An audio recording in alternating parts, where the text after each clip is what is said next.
مجھے بتائیں یہ بھاری ہے یا وہ بھاری ہے؟ کسی کے اوپر کتے کا بھونکنا یہ بڑا مسئلہ ہے، یا اس کی اس ایکٹیویٹی کو اللہ کے خلاف لڑنا قرار دیا جائے یہ بڑی ایکٹیویٹی ہے؟ بتائیں۔ تو ہمارا مقدمہ وہاں پہ موجود ہے۔ پھر بخاری میں حدیث ہے، ایک صحابی کہتے ہیں میں نے ارادہ کیا کہ میں عائشہ کا ساتھ دوں علی کے خلاف، لیکن مجھے وہ ایک حدیث یاد آ گئی، میں نے حضور سے خود سنا تھا، وہ قوم کبھی فلاح نہیں پا سکتی جو اپنی حکمرانی کسی عورت کے سپرد کر دے، تو میں عائشہ کی حمایت سے رک گیا۔ اندازہ کرو، اور وہ حدیث کافراں والی حدیث اما عائشہ ہوتے لائی، لو جی اج بریلوی اور پکی لے جاؤ، تسی کہندے ہو نا کافراں والی آیتاں نہیں لگ سکتیاں۔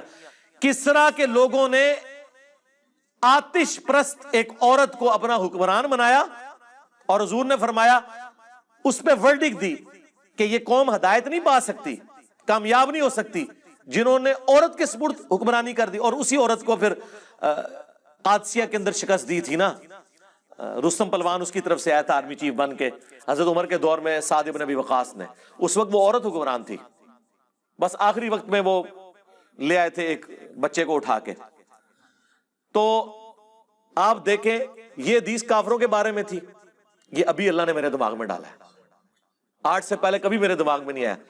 کافروں والی حدیث اما عائشہ کے اوپر لگا دی ایک صحابی نے، کہ مجھے تو اس حدیث نے بڑا نفع پہنچایا جنگ جمل کے دنوں میں۔ حدیث کے الفاظ ہیں، جنگ جمل کے دنوں میں مجھے حضور کی ایک حدیث سے بڑا نفع ہوا جو میں نے حضور سے خود سنی تھی، کہ جو قوم اپنی حکمرانی کسی عورت کے سپرد کر دے وہ کامیاب نہیں ہو سکتی، تو میں عائشہ کی حمایت سے رک گیا۔ تو اس صحابی کو کسی نے نہیں پوچھا کہ عائشہ تو مسلمان ہے، دنیا اور آخرت میں نبی کی بیوی ہیں، ہماری ماں ہے، آپ کافروں والی حدیث، کافرہ عورت والی حدیث امت کی بہترین عورت پہ لگا رہے ہو۔ ہائے ہائے ہائے ہائے، او بریلویو دیوبندیو والے حدیثوں قیامت تک پٹو، ایڈی بڑی دلیل آج تک کسی دے دماغ وچ نہیں آئی۔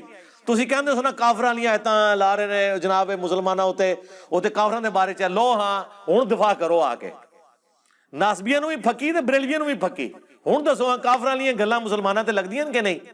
جسے فٹ اسے گفٹ، کیڈی بڑی پھکی ہے جی، اج آمد ہوئی جے، یکم محرم والے دن ہوئی جے، ہاں کیڈی بڑی آمد ہے۔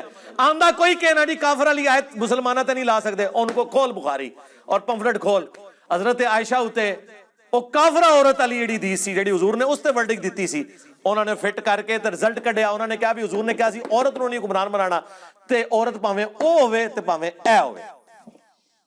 کیسی بڑی پھکی ہے دسو جی ایکس بریلویو، شاہ جی آیا ڈکار، ایڈی بڑی پھکی آج تک کسی نے دیتی ہے؟ جی جی یہ ان کے لیے انشاءاللہ تعالی۔ ویسے تو میں نے اور بھی ان کو پھکیاں دی ہیں کہ یہ ہر اپنے مخالف کو کہتے ہیں بعد ذالک زنیم، کہتے ہیں نا اے گستاخ رسول ہے، اے آؤٹ آف ویڈ لاک پیدا ہوا ہے، اے ولد الحرام ہے۔ اچھا اگر وہ ان کے فرقے میں واپس آ جائے عاشق رسول بھی ہو جاتا ہے، ہاں حلالی بھی ہو جاتا ہے۔ پہلے ہم یہ پوچھتے ہیں حلالی کو حرامی کرنے کا مدنی طریقہ یہ آپ کو کس نے بتایا ہے، اور حرامی کو حلالی کرنے کا مدنی طریقہ؟ اچھا دوسری بات یہ مجھے بتائیں، ولید ابن مغیرہ تو کافر تھا، خالد ابن ولید کا باپ، یہ تو اس کے بارے میں ہوا تھا نازل، آپ کافروں والی آیتیں مسلمان گستاخوں کے اوپر کیوں لگاتے ہیں؟ تو یہ کیا کہیں گے کہ چونکہ گستاخی میں دونوں کامن ہیں ہم فٹ کریں گے، تو جناب شرک میں چاہے بتوں کے بارے میں ہو چاہے مرے ہوئے بابوں کے بارے میں جو اپنی زندگی میں اپنا پیشاب نہیں روک سکتے تھے، ان کو اگر تم مشکل کشا مانو گے ہم وہ ساری آیات ادھر بھی فٹ کریں گے۔ ویسے مجھے تو ضرورت نہیں ہے، میں نے تو عیسیٰ ابن مریم اور ان کی والدہ کے بارے میں آیت پیش کر دی ہے سورۃ المائدہ کی 72، قیامت تک کے لیے پھکی دے دی ہے کہ عیسیٰ اور ان کی ماں روٹی کھانے کے محتاج تھے۔ تم ایسوں کو پوجتے ہو جو نہ تمہارے نفع کے مالک ہیں نہ نقصان کے۔ اب مجھے بتاؤ عیسیٰ اور ان کی ماں کیا بت تھے؟ کون سا بابا ہے جس کا مرتبہ سیدہ مریم سے بڑھ کر ہو؟ کون سا تمہارا بابا ہے جس کا مرتبہ عیسیٰ ابن مریم سے بڑھ کے اولو العزم پیغمبر؟ اللہ نے فرمایا ان دونوں کو کرسچنز ان کی عبادت کر رہے ہو جو کہ نہ تمہارے نفع کے مالک نہ